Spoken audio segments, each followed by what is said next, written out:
매성경 묵상 나눔입니다. 8월 25일 금요일입니다. 오늘 묵상하는 본문은 예레미야 25장 15절에서 29절입니다. 본문을 읽습니다.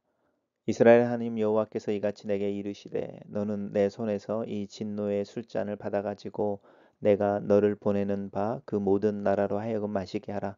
그들이 마시고 비틀거리며 미친 듯이 행동하리니 이는 내가 그들 중에 칼을 보냈기 때문이니라 하시기로 내가 여호와의 손에서 그 잔을 받아서 여호와께서 나를 보내신 바 그 모든 나라로 마시게 하되 예루살렘과 유다 성읍들과 그 왕들과 그 고관들로 마시게 하였더니 그들의 멸망과 놀램과 비웃음과 저주를 당함이 오늘과 같으니라. 또 애굽의 왕 바로와 그 신하들과 그 고관들과 그 모든 백성과 모든 섞여 사는 민족들과 우스의 땅의 모든 왕과 블레셋 사람의 땅 모든 왕과 아스글론과 가사와 에그론과 아스돗의 나머지 사람들과 에돔과 모압과 암몬 자손과 두로의 모든 왕과 시돈의 모든 왕과 바다 건너쪽 섬의 왕들과 드단과 데마와 부스와 살적을 깎는 모든 자와 아라비아의 모든 왕과 광야에 섞여 사는 민족들의 모든 왕과 시므리의 모든 왕과 엘람의 모든 왕과 메대의 모든 왕과 북쪽 원근의 모든 왕과 지면에 있는 세상의 모든 나라로 마시게 하니라. 세삭 왕은 그 후에 마시리라. 너희는 그들에게 이르기를 만군의 여호와 이스라엘의 하나님의 말씀에 너희는 내가 너희 가운데 보내는 칼 앞에서 마시며 취하여 토하고 엎드려져 다시는 일어나지 말아라 하셨느니라. 그들이 만일 내 손에서 잔을 받아 마시기를 거절하거든 너는 그들에게 이르기를 만군의 여호와께서 말씀하시기를 너희가 반드시 마셔야 하리라. 보라 내가 내 이름으로 일컬음을 받은 성에서부터 재앙 내리기를 시작하였은즉 너희가 어찌 능히 형벌을 멸할 수 있느냐. 면하지 못하리니 이는 내가 칼을 불러 세상의 모든 주민을 칠 것임이니라 하셨다 하라. 만군의 여호와의 말씀이니라. 오늘 본문은 하나님께서 예레미야에게 진노의 술잔을 넘겨줘 세상의 모든 나라들로 마시게 하는 이야기를 담고 있습니다. 우리 어제 묵상했던 부분에 이어서 이제 예레미야가 또 다른 환상 속에서 하나님의 그 메시지를 받는 부분입니다. 만군의 여호와 하나님 이스라엘 하나님께서 이제 예레미야이죠. 예레미야에게 이르기를 너는 내 손에서 이 진노의 술잔을 받아서 내가 너를 보내는 모든 나라로 하여금 가서 마시게 해라라고 하는 부분입니다. 이 진노의 술잔인데 술잔을 마시고 비틀거리고 이제 미친 듯이 행동한다라고 하는 것은 경황이 없다 이런 뜻일 수 있죠. 그들 중에 칼을 보냈다라고 하는데 술 취하여 비틀거리는 중에 이제 진노와 심판을 받게 될 것에 대한 이야기를 하고 있습니다. 먼저는 예루살렘과 유다 성읍과 모든 왕들 그 왕들과 그 고관들로 이래서 예루살렘에서부터 이제 하나님의 징계가 시작될 것에 대해서 이야기합니다. 그리고 이제 애굽 이고요. 그다음에 우스, 그다음 블레셋 또 이제 아스글론과 가사와 에그론과 아스더스는 이제 블레셋의 중요한 도시 국가들인 거죠. 그러니까 블레셋 사람들인 거고 에돔과 모압과 암몬은 이제 요단강 남쪽에서부터 이제 동쪽에 있는 이제 이방 민족들인 것이고요. 두로와 시돈 심지어는 이제 강 건너서 섬들의 왕 또 아라비아 이러면서 이제 세상의 모든 나라들에 대한 징계 이야기를 하고 있는데 이제 여기서 언급되어지는 것은 이제 근동에 있는 모든 나라들이 적용이 되고 세삭 왕은 그 후에 마신다라고 하면서 세삭 왕이 나중에 맨 나중에 마신다라고 하는 부분입니다. 이 말은 세삭 왕은 바벨론을 의미해서 사실은 이 이야기는 바벨론이 근동의 모든 나라들을 정복하고 그 바벨론에 의해서 정복당하는 것이 그 각각의 민족과 나라에 대한 하나님의 심판이 될 것이다. 이제 이렇게 의미하고 있습니다. 그러고 난 후에 하나님께서 징계의 막대기로 쓰셨던 바벨론 또한 이제 심판을 받게 되어지는 부분이죠.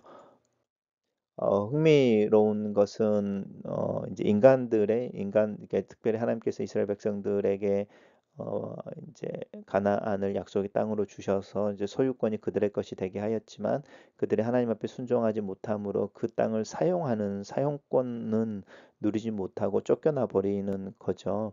그게 아이러니죠. 소유권과 사용권이 구별되어져 있어서 여전히 그 땅은 그들에게 주어진 것이지만 그들은 그 땅에 살 자격을 잃어버리게 되는 그런 모습인 거죠. 그래서 유다 백성들의 하나님에 대한 반역으로 그 땅이 황폐해졌다 이렇게 말하는 부분인데, 유다 백성들의 반역으로 말미암아 이 세상에 하나님과 관계를, 또 하나님의 어떤 분인지를 보여주는 그 창문이 닫혀져 버림으로 자연스럽게 이제 모든 민족들이 하나님의 징계 아래 놓이게 되어지는 이제 그 모습에 대해서 연장선상에서 이야기하고 있습니다. 그래서 하나님께서 이제 내 이름으로 일컫는 성에서부터라고 이야기하죠.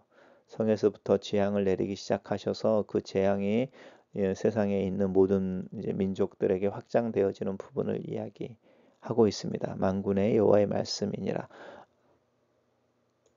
단락을 요약해 보겠습니다. 하나님께서 예레미야에게 진노의 술잔을 주시며 모든 나라로 그 잔을 마시고 비틀거리며 미친 듯이 행동하게 하시면서 심판이 유다를 넘어 온 세상에 이를 것을 예언하신다. 이렇게 정리했습니다. 매일 성경 교재의 묵상 내용입니다. 모든 민족의 운명을 결정하시는 온 세상의 주이신 하나님 계십니다. 하나님의 심판은 유다를 시작으로 이웃 왕들, 나라의 왕들과 세삭, 바벨론 왕에게까지 이를 것입니다. 이로써 죄악이 가득한 모든 열방이 진노의 술잔을 마시게 될 것입니다. 하나님은 온 땅과 모든 민족의 왕으로서 모든 나라에게 하나님의 창조 질서를 따를 것과 하나님의 영광을 가리는 악행을 억제할 것을 요구하십니다. 이 책무를 다하지 않으면 이방 나라라고 해서 하나님의 심판을 벗어날 수는 없습니다. 교회뿐만 아니라 세속 국가도 이러한 하나님의 보편적인 일반적인 뜻을 구현해내야 하는 책임 앞에 있습니다. 하나님이 심판하시면 누구도 피할 수 없습니다. 하나님이 진노의 술잔을 보내시면 그 누구도 거부할 수 없습니다. 마치 술을 지나치게 마셔서 취하다 못해 토하는 것처럼 그들이 쌓아 올린 모든 것이 전쟁과 재앙으로 정신없이 무너져 버릴 것입니다. 세상의 어떤 나라도 또 어떤 조건도 하나님의 심판을 막을 방패가 되지 못합니다.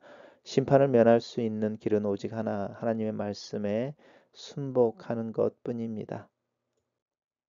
예레미야는 하나님이 주시는 진노의 술잔을 유다와 열방에게 주어 마시게 했습니다. 심판의 선언이기에 듣는 이들에게 달갑지 않았을 것입니다.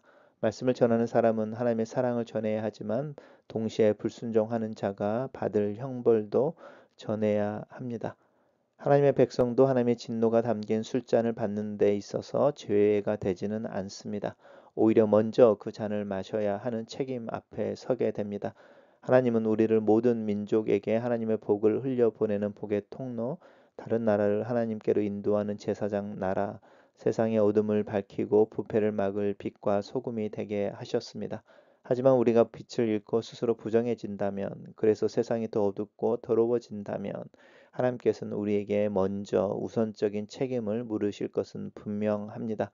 구원을 받으면 모든 책임에서 벗어난다고 오해하고 있지는 않습니까?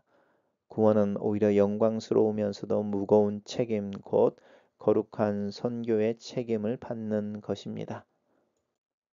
글로 쓰는 기도입니다. 살아계신 하나님, 하나님의 진노의 때를 상상합니다.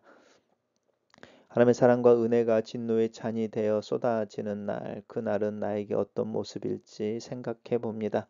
하나님, 이 아침에 내 마음을 겸손하게 하고 근신하는 마음으로 하나님 앞에 서 있습니다. 이 세상을 사는 동안 빛과 소금의 역할을 하는 책임이 내 마음을 무겁게 합니다. 하나님의 긍휼과 은혜 안에서 사는 만큼 오늘 하루 믿음으로 살게 하시고 또 하나님의 원리를 따라 순종하는 하루가 되게 도와주시옵소서. 예수님 이름으로 기도합니다. 아멘.